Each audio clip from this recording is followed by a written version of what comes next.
C'est actuellement la deuxième artiste la plus écoutée au monde sur Spotify, avec plus de 100 millions d'auditeurs mensuels. Billie Eilish, à seulement 22 ans, ne cesse d'enchaîner les records depuis 2017. C'est la plus jeune artiste au monde à avoir remporté un Grammy Award, et depuis, elle en a remporté 8 autres. Elle détient 20 records du monde inscrits dans le Guinness. Elle a écrit une musique pour un James Bond, et c'est d'ailleurs la plus jeune à l'avoir fait. Bref, Billie Eilish, en quelques années, est devenue une artiste littéralement incontournable dans le monde entier. Et évidemment, un tel succès à un si jeune âge, c'est profondément admirable. Mais en réalité, Billie Eilish aurait triché et menti à ses fans. C'est en tout cas ce qu'affirme une partie du public en qualifiant la jeune chanteuse d'industrie plante, un terme difficile à traduire en français mais qui signifierait quelque chose comme usine industrielle.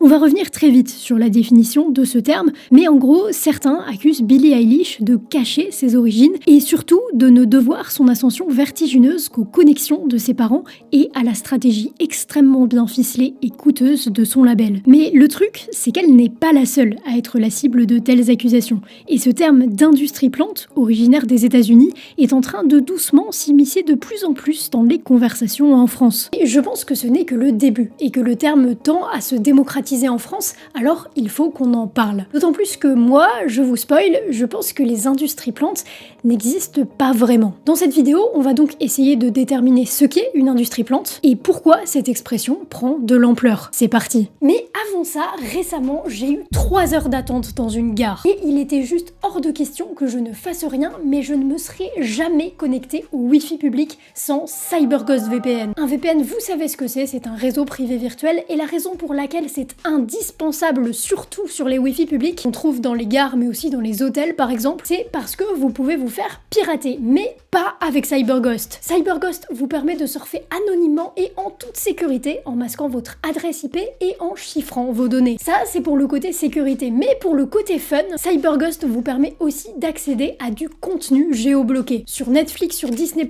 bref, sur toutes les plateformes de streaming vidéo, vous pouvez obtenir plus de 40% de contenu supplémentaire, ce qui peut vous occuper si vous avez 3 heures d'attente dans une gare. Et ce, peu importe l'appareil que vous avez avec vous, puisque CyberGhost fonctionne sur Windows, iOS, Android et sur 7 appareils en même temps. Plus de 38 millions de personnes l'utilisent déjà et ils en sont très satisfaits. Mais si vous avez peur d'être différent de 38 millions de personnes, CyberGhost vous comprend et vous offre une garantie de 45 jours satisfait ou remboursé. Avec le lien en description, l'abonnement est à seulement 2,3 € par mois, soit 83% de réduction et 4 mois offerts. Commençons par la définition d'une industrie plante. Et ça commence plutôt mal parce qu'il n'y en a pas. En fait, c'est un terme assez flou et il n'y a pas de définition exacte et précise. Cependant, il y a 2 caractéristiques qui ressortent majoritairement. La première, sont souvent accusés d'être des industries plantes, des artistes qui ont une ascension fulgurante en sortant de nulle part. Ce sont des artistes qui, du jour au lendemain, sont mis sous les yeux d'un très large public. Prenons un exemple récent et français. Peut-être avez-vous vu cette vidéo quelque part dans vos recommandations YouTube, ou peut-être pas. Mais en tout cas, il y a 2 mois, beaucoup de gens l'ont eu. Cette meuf, c'est Miki, une artiste à la croisée entre la musique hip-hop, pop et expérimentale, et le 17 juillet 2024, elle s'est retrouvée partout. Sur TikTok, l'extrait fait des millions de vues. Sur Twitter, énormément de comptes de médias, principalement rap, retweetent son projet. Elle a un article dans les Inrocks. Bref, Miki est mise sous les yeux du monde. Et une partie du public trouve ça suspect. Alors, des gens creusent un peu et découvrent que Miki ne sort pas de nulle part. Un utilisateur a publié un thread sur le réseau du diable Twitter, regroupant plein d'informations sur cette mystérieuse Miki, dont, je le rappelle, à ce moment, il y a juste un son sur les réseaux, avec ce clip et les tweets des médias. On y découvre que Miki avait déjà sorti des sons, dont un EP qu'elle a supprimé. Elle avait aussi déjà plusieurs articles dans la presse, bref, ce n'est pas une artiste qui sort de nulle part. La sortie de son nouveau clip est juste une sorte de retour à zéro pour elle, avec une nouvelle direction artistique, et son titre de retour n'est pas produit par n'importe qui, puisque dans les crédits Spotify se trouve Tristan Salvati. Tristan Salvati, c'est un compositeur très connu pour avoir travaillé sur des titres de Louane, de M. Pokora, de Cœur de Pirate, mais aussi sur le premier album d'Angèle. Bref, c'est pas n'importe qui. Bon, on va revenir sur l'histoire de Mickey plus tard, mais en attendant, on a la première caractéristique commune des industries plantes. Dans certains cas, ça suffit pour qualifier un artiste d'industrie plante. Mais la plupart du temps, ce critère va de pair avec un autre élément. Les industries plantes mentiraient ou cacheraient leur origine en utilisant une esthétique bien particulière. Ce serait le cas de Mickey, mais aussi de Billie Eilish.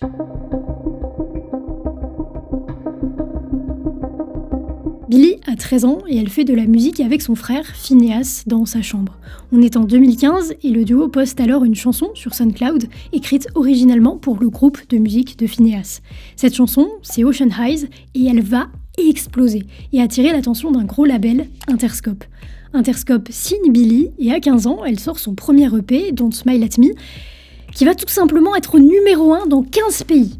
Ce sont les débuts du succès de Billie Eilish, mais sa vraie explosion se produit en 2019 avec son premier album studio et vous connaissez la suite de l'histoire. Comme je vous l'ai dit en intro, ça va être un raz de marée international qui ne va plus s'arrêter. Sauf qu'il y a une particularité avec Billie Eilish, c'est son esthétique. C'est très épuré musicalement, comme si ça avait été fait dans une chambre d'ado. Et au niveau de l'image qu'elle renvoie, c'est une image très homemade, DIY, fais-le toi-même en français. Et ça donne l'impression à certains que Billie vient de nulle part, qu'elle débute sans argent et que ça pourrait être n'importe quel artiste indépendant. Sauf que les gens vont découvrir que ce n'est pas le cas. Le public va notamment découvrir que ses parents auraient des liens avec l'industrie musicale qui auraient pu potentiellement influer sur la signature très jeune de leur fille. Mais il se trouve que dans le cas de Billie Eilish, ça va prendre des dimensions disproportionnées, alors qu'en vrai, il n'y a pas grand-chose de concret. Oui, ses parents ont des contacts parce qu'ils travaillent à mi-temps dans le cinéma, mais à côté, ils galèrent à payer leurs factures et ne sont pas à plein temps dans leur métier créatif. We only have like a 2-bedroom house and there's 4 people in it. Instead of making me and Billie share a room growing up, our parents just sleep on a futon in the living room. Oui, les parents de Billie et Phineas leur ont donné une éducation différente. Ils faisaient l'école à la maison et ont été très jeunes encouragés à faire des activités créatives, mais c'est clairement pas une famille extrêmement riche pour autant. On y revient dans quelques instants, mais revenons rapidement sur Mickey, parce que Mickey, c'est pas exactement la même chose. Mickey, elle pour le coup, elle a des parents riches et elle serait elle-même riche, en tout cas selon les infos de notre enquêteur Twitter qui a trouvé le LinkedIn des parents. Cet argent lui servirait en effet dans sa carrière et c'est tout là le point culminant. C'est le contraste entre le côté soi-disant homemade et l'argent qu'a potentiellement Mickey sur son compte en banque qui la font rentrer dans la case d'industrie plante. Ce phénomène-là, précisément, il a un nom, autre qu'industrie plante. Ce sont des gens qu'on nomme les Nepo Babies. Ce sont des enfants, soit de stars directement, soit de parents très riches et ou très connectés dans les industries créatives. Bon. Résumons grossièrement. On peut définir une industrie plante par un artiste qui a une exposition soudaine et fulgurante qui semble organique aux yeux du public et ou qui joue la carte du homemade alors qu'il a de l'argent ou des connexions préalables de par sa famille. J'ai un peu de mal avec ce terme d'industrie plante. Mais s'il prend de l'ampleur, c'est qu'il y a des raisons, des choses plus profondes qui énervent le grand public. Alors avant d'essayer de déconstruire en partie cette idée d'industrie plante, on va essayer de comprendre les raisons profondes qui poussent le grand public à adopter cette expression.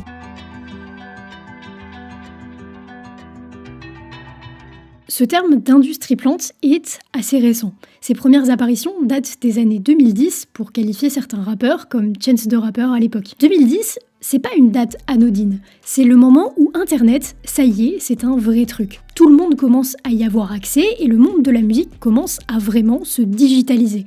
Dans ce court laps de temps, des artistes vont être repérés grâce à Internet. Je pense à des artistes comme Justin Bieber, repérés par son producteur sur YouTube, mais aussi à des groupes de rock comme Arctic Monkeys. Le grand public va avoir de plus en plus accès aux coulisses du monde de la musique, avec des guillemets, et surtout va pouvoir suivre plus d'artistes émergents. Et tout ça, ça va créer des attentes implicites chez le grand public. Comme si, avec Internet, les réussites se devaient à présent d'être organiques. Et c'est, selon moi, le vrai problème qu'a rencontré Mickey. Les gens ont cru que c'était organique, que c'était juste une meuf qui postait sa vidéo et qui popait de nulle part parce que sa musique était cool. Sauf qu'en réalité, c'est pas le cas. Et pour n'importe quelle personne, soit dans le marketing comme moi, soit dans l'industrie musicale, c'est absolument évident. Je peux même vous dire, avec des approximations évidemment, comment a été construite la campagne de Mickey. De ce que j'en ai vu, il y avait deux piliers. D'une part, le côté média, où son label a acheté des articles et des relais rap. Parce que oui, la législation pour les médias est différente entre nous, les créateurs de contenu,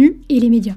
Là où un créateur de contenu est obligé aujourd'hui d'indiquer quand il a été payé pour faire la promotion de quelque chose, les médias, eux, ne sont pas du tout obligés de le faire. Donc il est à 99% sûr que tous les articles et tweets concernant Mickey aient été rémunérés. Et d'autre part, il y a eu ce qu'on appelle avec de grands termes marketing de l'achat d'espace publicitaire. C'est-à-dire que le label a payé pour faire de la pub sur Insta, sur YouTube et peut-être sur TikTok, même si à mon avis sur TikTok ça s'est pas passé comme ça.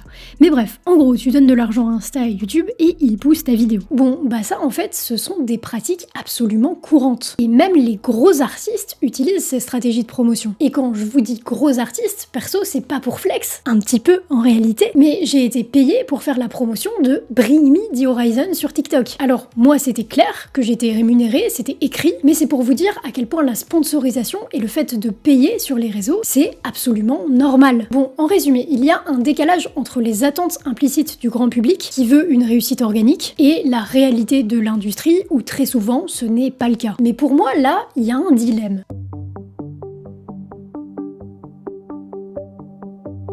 Si les labels sont plus discrets sur les stratégies de promotion, ils sont encore plus hypocrites envers le grand public, qui recherche soi-disant de l'authenticité. Mais à mon sens, c'est encore un peu plus subtil que ça. Le public veut en fait avoir l'impression qu'il découvre l'artiste de lui-même, sans que ce soit poussé par une grosse entreprise. Mais spoiler, pour de gros succès, ce n'est quasiment jamais le cas. Et pourtant, quand c'est bien camouflé, ça se passe super bien. Je vais prendre un exemple d'un artiste français qui a percé sur TikTok extrêmement fort, Nuit Incolore.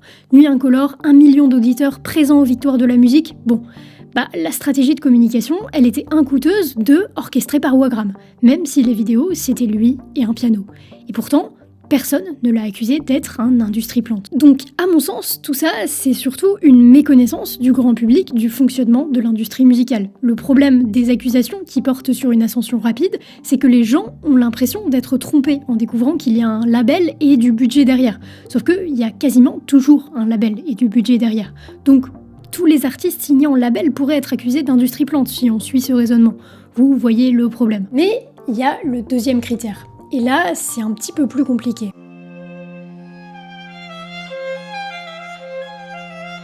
En 2022, la marque de luxe Balenciaga a lancé une série de chaussures montantes Converse assez appréciées par le public d'habitude. Sauf que là, dans cette collection, il y avait une édition limitée. Pour la modique somme de 1850 $, vous pouviez obtenir ces chaussures, inspirées littéralement de chaussures portées par des sans-abri. Le public l'a extrêmement vite souligné sur les réseaux. Ça a fait un tollé et ça a mis en lumière un phénomène.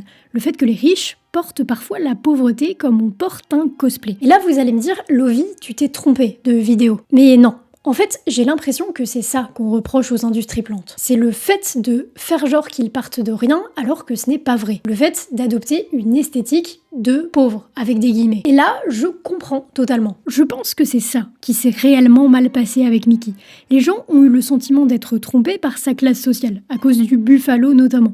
J'avoue que moi, je ne l'ai pas ressenti comme ça, mais en lisant les réactions, je comprends. À mon sens, elle aurait exactement la même stratégie de communication brutale, avec exactement la même musique, mais juste avec un clip ultra produit, personne ne l'aurait traité d'industrie plante. Mais je voudrais nuancer un peu les choses. Si pour Mickey je comprends, pour Billie Eilish je comprends pas. Pour Lil Nas X je comprends pas non plus. Parce que pour le coup factuellement, ils ne viennent pas de milieux aisés. Et creusons un peu la question de l'authenticité. C'est pas parce que tu es riche, et là j'utilise ces deux qualificatifs pour simplifier le discours, mais il y a des nuances. Mais c'est pas parce que tu es riche que tu peux pas faire de l'art sincère. Et c'est pas non plus parce que tu as un label qui s'occupe de ton marketing que ta musique n'est pas sincère ou que tu n'aimes pas réellement ce que tu fais. Au contraire en fait, l'un des plus gros problèmes à mon sens de l'industrie aujourd'hui, c'est que les artistes deviennent des créateurs de contenu. J'en ai fait une vidéo entière. Si tu trouves des gens pour faire ton marketing, c'est génial et ça ne rend pas ton art ou ton amour pour la musique moins authentique. Donc la romantisation de la pauvreté, c'est un problème dans la société en général. Mais je trouve que les artistes accusés d'être des industries plantes sont rarement représentatifs de ce problème-là, que les raccourcis sont un peu bancals et qu'en plus, la plupart du temps, les informations sont trouvables juste en ouvrant les crédits. S'ajoute à ça le fait que ces mêmes communautés encensent parfois certains rappeurs qui, eux, romantisent la rue. D'ailleurs, sans jamais de l'avoir connu parfois. Donc, je pense que tout ça est à nuancer. Bon, ceci étant dit, il y a un dernier argument qui revient souvent quand on parle d'industrie plante. Cet argument, c'est « oui, mais les artistes émergents, pour eux, c'est injuste ».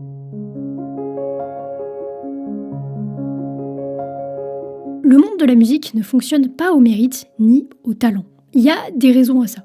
D'une part, en effet, il y a les Nepo Babies dont on a parlé, des gens qui partent avec un avantage au niveau de l'argent, du réseau, etc. Ça, il y en a absolument toujours eu, et pas que dans la musique. La famille Chaplin, par exemple, règne depuis 110 ans dans le monde du cinéma. Et ne me faites pas croire que si vous étiez un acteur ou un chanteur célèbre, vous ne feriez pas profiter vos enfants de votre réseau ou de votre argent pour qu'ils réalisent leurs projets. On ne peut pas faire grand-chose face à ça en tant qu'individu. Mais ce n'est pas la seule raison. Ce ne sont pas les meilleurs musiciens qui percent. Ce ne sont pas les meilleures musiques qui vendent le plus. Bon, déjà parce que la musique c'est subjectif, mais surtout parce que la musique est avant tout une industrie.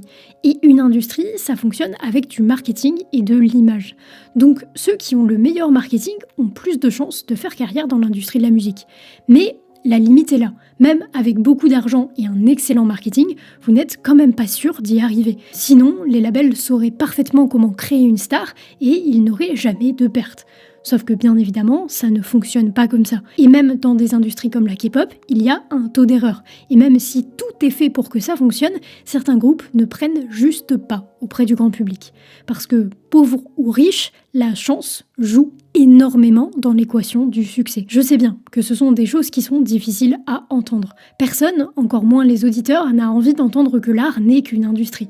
Sauf que c'est le cas. Par contre, ce n'est pas parce que ce n'est pas méritocratique et ou que vous partez avec un désavantage qu'il ne faut rien tenter si tel est votre rêve. Mais il faut juste avoir conscience des règles en place. À mon sens, les accusations d'industrie plante sont l'écrasante majorité du temps soit floues, soit assez insensées. C'est un mot un peu fourre-tout et j'ai aussi l'impression que c'est une nouvelle manière de discréditer les artistes. Certaines critiques peuvent être valables et intéressantes si elles sont constructives. Mais le terme industrie plante est aussi beaucoup utilisé par mépris. Et j'en ai pas parlé dans cette vidéo, mais aussi par jalousie. Le monde est injuste, et le monde de la musique est encore plus injuste. Mais déverser sa haine sur ceux qui réussissent n'a jamais amené rien de positif. Alors, peut-être essayons d'amener un peu de nuance dans nos discours, de ne pas avoir d'opinion sur tous les sujets, surtout quand on ne les connaît pas, et essayons peut-être tous de monter nos propres projets à notre échelle, en fonction de nos moyens personnels. Parce que qui sait, peut-être que ça mènera quelque part. Et je vais remettre cet extrait génial de Big Flo Oli, que j'ai déjà utilisé dans une vidéo, mais c'est pas grave. Hey les jeunes,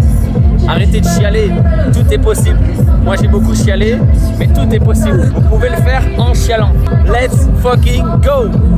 Merci encore à CyberGhost VPN de soutenir la chaîne. Ils vous permettent de naviguer en toute sécurité pour seulement 2,3 € par mois, soit 83% de réduction et 4 mois offerts. Si vous souhaitez en profiter, rendez-vous en description. En tout cas, j'espère que cette vidéo vous a plu. C'était Lovie, je vous dis à la semaine prochaine, prenez soin de vous.